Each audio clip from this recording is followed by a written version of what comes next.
So actually, I can get into one of my crazy theories about this film.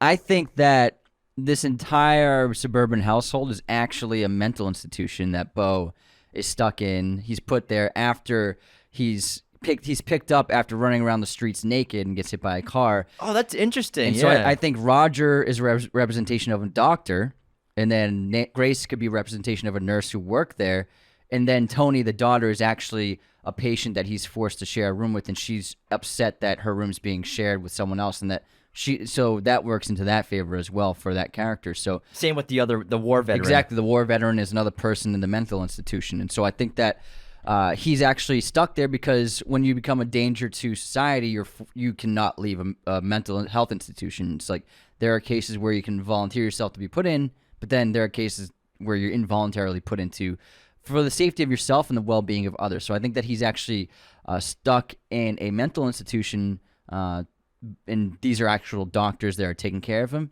and the daughter Tony and Peeves are actually other patients there. I love that. And then you could kick it off that saying his coping mechanism for being in a mental facility is to envision that it's the perfect family home in suburbia. Yeah, exactly. It's a great point. That's really cool. Yeah. And he can't, plus all the pills they're always taking. He can't leave until he's taken by the daughter in the car. And they give him his own pajamas, so comfortable pajamas. It's something like it could be something that you would wear in a mental institution. And so I think that this is his way of visually coping with where he really is in the real world, which is a mental institution, where he was in his own apartment, and then when all the shit went down and he ran outside naked and he might have attacked some people and then he got hit by a car, he was deemed a hazard to himself and others, and then so he's locked up in a mental institution. And you could argue that this allows Mona Wasserman, his mother, to surveil him with video cameras and security footage. That's a really cool theory. Thanks, I love that, man. Thanks, man. Yeah, I agree. I'm only going off of one watch of the movie, so I'm doing the best I'm with I can. you on that.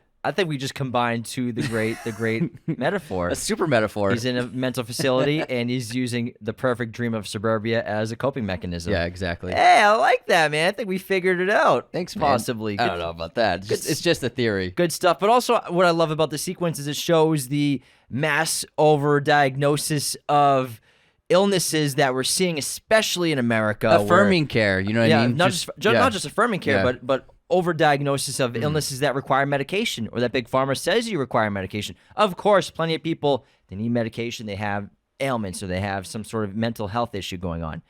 But the overdiagnosis of it is clearly a problem, and Big Pharma is an overarching theme throughout this entire film, and Mona Wasserman represents Big Pharma. Yeah, and also the way that Roger speaks to Beau, when Beau keeps saying, I have to go, I have to leave, I have to go somewhere. What would a nurse or a doctor say to a patient who's begging to leave? Tomorrow. Oh, we'll go tomorrow. Tomorrow, yeah. Yep, exactly. Pretty good, right? All right, I like that. Sounds but right. also, then how come Amy Ryan's character gives him the napkin that says, don't incriminate yourself, because she knows that Mona Wasserman's watching that this hospital is under the control of Big Pharma. It's that, but also is just intense paranoia and delusion. You know, it's just like schizophrenic. Schizophrenics often use paranoia as a construct of what they interpret. Usually auditory. Schizophrenics are mostly auditory. Beautiful Mind isn't really accurate. People aren't really seeing intense hallucinations like that, but oftentimes they'll hear voices, and oftentimes the fear and paranoia of being watched and listened to is the main thing that will affect them. And so I think that's just a case of that. All right, let's get into the next section of the film where he escapes this suburban home, this mental facility covered in blue paint. Yeah, so I say Tony really did kill herself in the mental institution, and then it gave him an opportunity to escape. And then he just flees into the wilderness where he discovers this traveling theater party and has this intense surrealist experience where he's part of the play, he becomes the play. And like I said earlier, I think this is where he's envisioning a life that he would have had without his mother's control over him, because finally he's left the clutches of his mother, you could say, where he's disappeared into the woods. He's being chased after, obviously, but now maybe for the first time in his entire life, he's been free, and he's kind of envisioning what a perfect life for him would look like without his mother. And the whole idea of the play, because first the play starts, and then about a couple minutes into the play, he puts himself into the play, and then he carries out this tale of himself in a way, And like you said, it's like the perfect version of Beau. I wouldn't say it's the perfect version of Beau, but it's the Beau he always wanted to be. I never said the perfect version of Beau. Or you said, I mean, perfect I'm sorry, life. I know. perfect life. Okay, perfect life. But it's more Just messing with you. this guy. It's more of like everything that Beau wants, because Beau wants to go on adventures deep down. He wants to explore the world. He wants to be an active person, but his entire life he's just been this passive, curled up ball of fear and terrified of leaving his home. And so in this fantastical version of himself, in this story that he's basically getting to write on his own, the story he would write of himself is someone who explores, someone who goes on adventures, someone who has family, someone who has people who love him.